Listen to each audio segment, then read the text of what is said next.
লাল ভাইদের কথা শুনে আমি এই গাড়িটা কেনার আগে আমি দেখতেছিলাম যে মানে এফজেড ভার্সন 2 যেটা ওইটা নেওয়া যায় কিনা সেকেন্ড হ্যান্ড মার্কেট প্লেস থেকে, অথবা এই গাড়িটা খুঁজছিলাম যেটা পাই আর কি।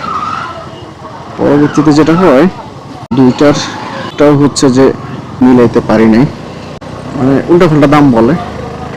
আর তার চেয়ে বড় কথা হচ্ছে যে গাড়ির দাম যেরকম বেশি বলে আবার গাড়ির কন্ডিশনও খারাপ। হ্যাঁ, তো আমি তো অনলাইনে দেখে আসছি যে সেকেন্ড হ্যান্ড মার্কেট অনেক ভালো, অনেক কম দামে অনেক ভালো ডিল, এই সেই হাবিজাবি অনেক কিছু দেখছি। আইসা বুঝলাম যে না, এদের পরিস্থিতি ভালো না।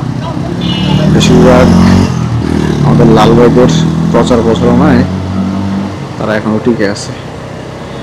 এরা দোকান আছে শুভ বাইক গ্যালারি, ওইটা মোটামুটি কমই বলছিল, মানে আশেপাশের দোকান তুলনায় ওইটা কিছুটা প্রাইস কম বলছে। আর ওই লোকের কথাবার্তা কিছুটা অনেস্ট মনে হয়েছে আমার কাছে। আর আরেকটা আছে বাইক ফেরি, সম্ভবত এদিক দিয়ে থাকার কথা কোথাও আশেপাশে। তো বাইক ফেরি যেটা, ওইটার পরিস্থিতি একদম ভয়াবহ। ওরা একদম জং করে গেছে, এরকম একটা বাইকে আমরা দেখায় বলতেছে যে 5000 কিলো চলছে। হ্যাঁ, ওই বাইক ফেরিরই হচ্ছে দালালি করে এক আমাদের লাল ভাই। সো ওনার নামটা আর বললাম না, বাইক ফেরিটা বলে দিলাম যে এদের পরিস্থিতি তেমনটা ভালো না। তো লাস্টে আমি যখন একসময় রিয়েলাইজ করলাম যে না, সেকেন্ড হ্যান্ড যেহেতু আমার বাজেট আছে, সেকেন্ড হ্যান্ড বাইক না কিনে আমি একটু নতুনই কিনে, আমার লাখানিক টাকা লস হয়েছে, যাক লস হোক। একদম সেকেন্ড হ্যান্ড ইউজ করা বাইক, একজনের নষ্ট বাইক কিনাচ্ছে, নতুন বাইক কেনা ভালো। সেকেন্ড হ্যান্ড গাড়ি তখনই ভালো যখন আপনি মানে পরিচিত মানুষজনের কাছ থেকে কিনতে পারবেন, কারণ আপনি তাদের পার্সোনালি চিনেন, জানেন। সো ওইরকম হইলে ঠিক আছে, আদারওয়াইজ ঠিক নেই। এদিক দিয়া প্রচুর দোকান, হ্যাঁ, এই সেকেন্ড হ্যান্ড বাইকের, বাট কেউই এতটা অনেস্ট না, যেটা আমি এখানে আসার পর বুঝতে পারছি। ওই শুভ যে যার কথা বলছি, আমি তো আর দালালি করতেছি না, কিন্তু সেই লোকটা আবার কিছুটা দেখলাম যে মানে ভিডিওতে যেরকম, বাস্তবে এরকম চুপচাপ, অত বেশি কথা বলতে রাজি না, নিলেন না নিলে চলে না। কিন্তু দাম যে বলে, দাম হয়তো আমি মার্কেট প্লেস থেকে কিনলে যেরকম, তার চেয়ে ধরেন 20,000 টাকা আপ ডাউন আর কি, আপনি ডাউন না।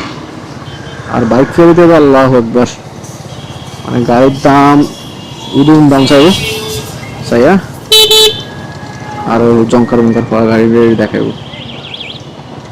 আর হচ্ছে যে একটা 23-এর মডেল গাড়ি, হ্যাঁ, কিছু জিনিস আমার মানে সেকেন্ড হ্যান্ড বাইক ফেরি না, আরো অনেকগুলো দেখছি। আমার আসলে যেহেতু বাইক ফেরিতে ফার্স্ট টাইম গেছি, আমার পাঠাও দিয়ে আসছিলাম, পাঠার লোকেশন ছিল বাইক ফেরি, এটাও মনে আছে। বাকি অনেকগুলো যতগুলো শোরুম আসছে আমি, সবগুলোতে একই অবস্থা, ঠিক আছে। মানে ওরা হচ্ছে 2023 সালের একটা গাড়ির মডেল, ওইটা আমাদেরকে বলতেছে যে ওটা চলছে হচ্ছে যে মাত্র 3000 কিলো 5000 কিলো।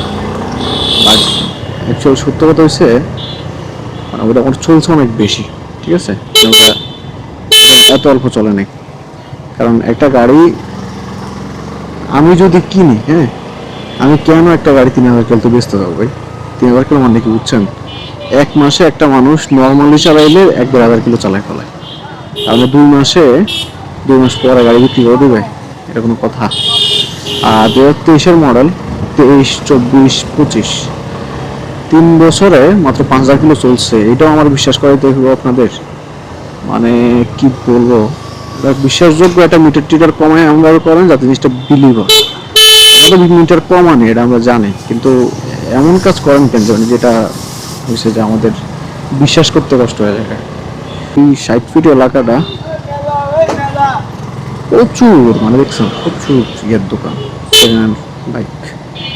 আর সামনে তো শীতকাল, আল্লাহ বাঁচাইলে এই যে সামনে মানে ইয়েতে আইসা ওই যে রাস্তা অর্ধেক দখল করে ফেলবে তারা।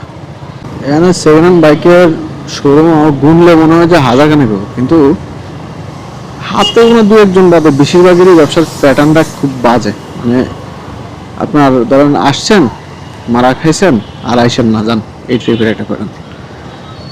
আর মানে গাড়ি হচ্ছে সেভাবে ভালোভাবে যে মানে দেখায় ওরকম, অদ্ভুত অদ্ভুত টাইপের মানুষজন এখানে।